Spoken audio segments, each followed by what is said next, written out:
एक बहुत ही अल्पकालीन सदन हम लोग का वो हुआ था, जो शपथ ग्रहण का था, लेकिन उसमें कोई ख़ास बात रखी नहीं जा सकती थी। और बिहार विधानसभा की तारीख यही रही है कि बिहार विधानसभा में बड़े पैमाने पर राज्य की स्थिति के बारे में, चाहे वहाँ पर विधेयक का पास होना हो, चाहे कानून बनना हो, नियमावली बननी हो, तो वो बजट सेशन ही सबसे बड़ा सेशन होता है। तो बजट सेशन में पहली बार इस क्षेत्र के सेवक की हैसियत से मुझे भागीदार बनने का अवसर मिला। इस मौके से जो बुनियादी काम है एक विधायक का, तो हमने जाकर इस इलाके के बेशतर मसाइल को विधानसभा के पटल पर सरकार के समक्ष उपस्थित करने का काम हमने किया है, प्रस्तुत करने का काम हमने किया है।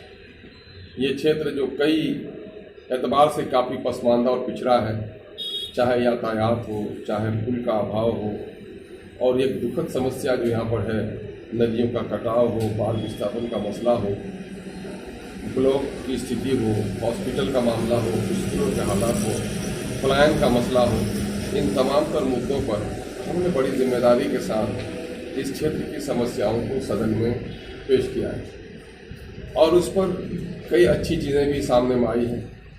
वो ये है कि पिछले दिनों में जिस तरह से आपने देखा होगा, मेरे आने के बाद मैंने प्रयास किया थोड़ा हॉस्पिटल की हालत सुधरी, अब डिजिटल एक्सरे वगैरह भी काम यहाँ पर शुरू हो गया है। डॉक्टर का एक इजाफा हुआ है। 20 साल से बंद पड़ा हुआ हफनिया हॉस्पिटल का ताला हमने खुलवाया है। स्कूल जो सबसे सुदूर क्षेत्र में है, वहाँ पर टीचरों की कमी है, उसको बढ़ाने का काम किया है। कोरोना की वजह से चूँकि एजुकेशन की हालत ज़रा सा बिगड़ी हुई है, तो उस पर आगे चलकर हम और क्या करते हैं उसका दर्शन आपको हो पाएगा। लेकिन इस वक्त जो दो अहम मुद्दे थे हमारे, खाड़ी का पुल और रसेली का पुल, खाड़ी का लटकता हुआ पुल और रसेली का अधोड़ा पुल, इस मामले में पिछले दिनों से गोया 6-7 साल से ये दोनों पुल का निर्माण का काम हो रहा है, और पिछले दिनों में वो नहीं हो सका, इस मामले में कोई प्रगति नहीं हो सकी। तो हमने जाकर कोशिश की है वहाँ पर, और नतीजा ये हुआ है कि उनका एडिशनल DPR बन रहा है। ऑर्डर हुआ, सर्वे हुआ, और मैं समझता हूँ कि हफ्ता दिन में एडिशनल जो उनका DPR हुआ बनकर तैयार हो गया है, अब विभाग में जाएगा। तो जाहिर है कि उसमें फिर प्रशासनिक स्वीकृति होगी, तो फाइनेंशियल अप्रूवल होगा। तो मैं समझता हूँ कि इस बरसात में तो शायद वो प्रोसेस में गुजर जाएगा, लेकिन बरसात के बाद ईश्वर ने चाहा तो हमारा वो काम होगा, क्योंकि वो काम भी प्रोसेस में हमारा आ गया। हमने बड़ी जिम्मेदारी के साथ, जहाँ पिछले दिनों में जिला परिषद की मीटिंग में जाकर जिला की आबादी के अनुपात में अमोर वैसा की आबादी के अनुकूल यहाँ पर डॉक्टरों की बात उठाई, उसी तरह से हमने सदन में भी जाकर वहाँ पर मामला उठाया है। आप लोग तो उसके साक्षी होंगे। राज्य सरकार ने यकीन दिलाया है कि और डॉक्टरों का इजाफा इस इलाके में किया गया। 2017 में जो लोग बाढ़ प्रभावित हुए, जिनके घर कटे, तो ऐसे लोगों को उस वक्त पुनर्वास के लिए कोई मदद नहीं की गई, जो नियमावली के विरुद्ध था। अभी हमने नियमावली के सहारे जो बात रखी है, तो आपको खबर मिली होगी कि वैसा बांध पर बसे हुए 25 लोगों का और खतरनाक अर्जुन भिजा के 6 लोगों को सरकारी मुआवजा मिलने के लिए मंत्री ने यकीन दिलाया है। लेकिन हमारा प्रयास ये है कि वो तमाम तो लोग जो लोग नदी के कटाव के शिकार हुए, विस्थापित हुए हैं, उन तमाम तो लोगों को सरकारी अनुदान की राशि मिले। उसके लिए जिला स्तर पर भी ADM आपदा के सीनियर ADM के जरिए से एक जांच कमेटी गठित की गई है, और विभिन्न जगहों से विभिन्न जो कटे हुए क्षेत्र हैं वहाँ के जांच प्रतिवेदन वहाँ पर समर्पित हुआ है, और उसने यकीन दिलाया है कि उसका काम भी आगामी दिनों में होगा।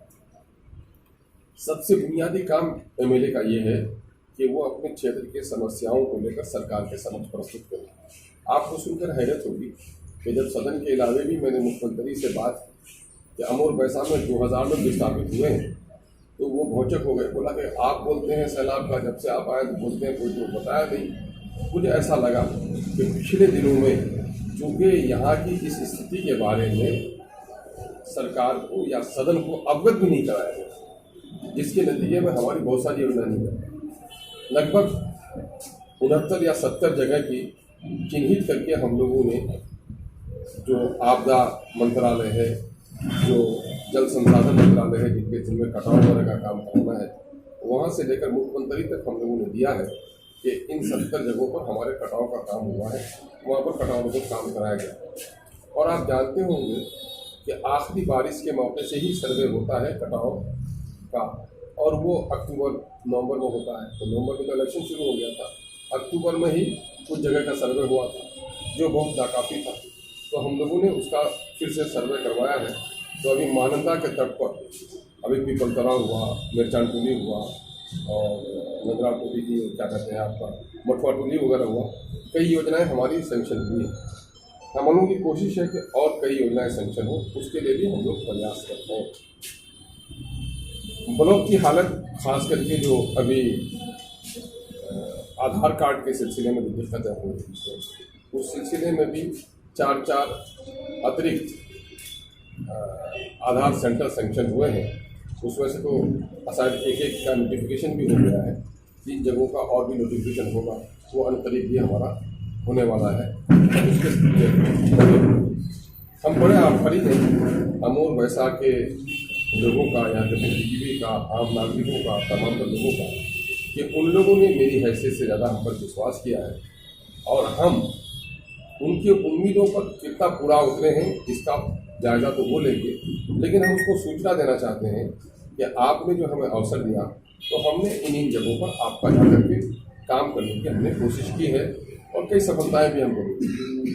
आप जानते होंगे कि इस क्षेत्र के लिए जो केंद्र हमारा है, कि करौटा हाट है और अमोर है। पिछले दिनों में भी आपको पता होगा, जन सुविधा के नाम पर यहाँ कोई भी चीज़ नहीं थी। शौचालय जैसी बुनियादी जरूरत भी लोगों ने पूरा नहीं कराया, और अभी दोनों जगह जन सुविधा के लिए काम हुआ है। ब्लॉक की मीटिंग में हमने बैठा तो वहाँ भी मैंने किया, ब्लॉक में भी आम लोगों के लिए शौचालय, और मैं चाहता हूँ कि अनकरीब मैं वहाँ पर नागरिकों के बैठने के लिए अलग से भी वहाँ पर मैं एक सदन बना दूंगा, ताकि हमारे जो लोग भी ब्लॉक वहाँ आए वह सम्मानजनक तौर पर, औरतें आते हैं, परदेसी, चूँकि पलायन हमारे यहाँ सबसे ज़्यादा है, तो औरतें भी आती हैं, उनके बैठने की एक जगह भी हम वहाँ पर बनवाने के लिए जा रहे हैं। हाट और घाट के सिलसिले में हमारा वो है कि हमने मुस्ताजिर लोगों से, ठेकेदार लोगों से गुजारिश कि ये इलाका बाढ़ प्रभावित है, गरीब है, मजदूरों का इलाका है, सबसे निरक्षर इलाका है, इसलिए अगर पुल सरकार ने नहीं बनाया, उनकी जिम्मेदारी थी कि वो हमारे पार करने का मामला करता। आप घाट को छोड़ दीजिए, मैं कोशिश करूँगा कि सरकारी तौर पर पार करवाने का मामला करूँ, लेकिन लोग बात मानने के लिए तैयार नहीं। अपनी ठेकेदारी के नाम पर सब लोग जा करके अपने लोगों का शोषण करने का काम कर रहे हैं। तो हमारी ख्वाहिश है कि सरकार के राजस्व में कोई कमी होने नहीं देना चाहते, लेकिन मामला ये है कि जो जनता शोषित है, पीड़ित है, बाढ़ से प्रभावित है, ऐसे लोगों के लिए तो सरकार विशेष तवज्जो देती है। तो जहाँ लोगों के कल कारखाने घाटे में हो जाते हैं, तो कल कारखानों के कर्ज माफ कर दिए जाते हैं। तो क्या ये बाढ़ प्रभावित क्षेत्र है, हमारे लिए सरकार क्या नदियों का ये जो चंद लाख रुपया होता है, सरकार उसको माफ़ नहीं कर सकती है, वो भी हमारा प्रयास है। तो हमारा कोशिश है कि हाट घाट में भी लोगों की सुविधा हो, कम से कम लोगों का वो टैक्स लगे, ये हमारी कोशिश चल रही है। ये चंद बुनियादी बातें थी जो आपके माध्यम से हम अमोर वैसा की जनता, चूँकि पटने में हैं हम लोग रहे, तो बहुत सारी खबरें हम पर आ सकी, नहीं आ सकी। 1.5 महीने तक लेकिन पटने में रहे, तो आप लोगों से मुलाकात भी कम हुई। तो मेरी ख्वाहिश थी कि पत्रकार बंधुओं से भी मुलाकात हो, पार्टी के जिम्मेदारों से भी मुलाकात हो, जो काम हमने किया है उसकी खबर भी दें, और हमको एक बड़ा अच्छा मौका दें कि हमारे बहुत सारे लोग जो किसी सेकुलर पार्टी को, सोकल सेकुलर पार्टी को ही सब कुछ समझ रहे थे, लेकिन आपको देखकर आश्चर्य होगा कि इस वक्त जो सेकुलर पार्टियां हैं, सोकल सेकुलर पार्टियां हैं, जो लोग सत्ता के विपक्ष में बैठे हुए हैं, उसमें MIM को एक नया रोल अदा करने का मौका, खास करके अल्पसंख्यकों की समस्याओं को, दलितों की समस्याओं को, वंचित क्षेत्र की समस्याओं को जितनी मजबूती से हम लोगों ने उठाया है, कोई दूसरी पार्टी नहीं उठा सकी, जिसके साक्ष्य आप भी होंगे। यह मौका मिला है, और MIM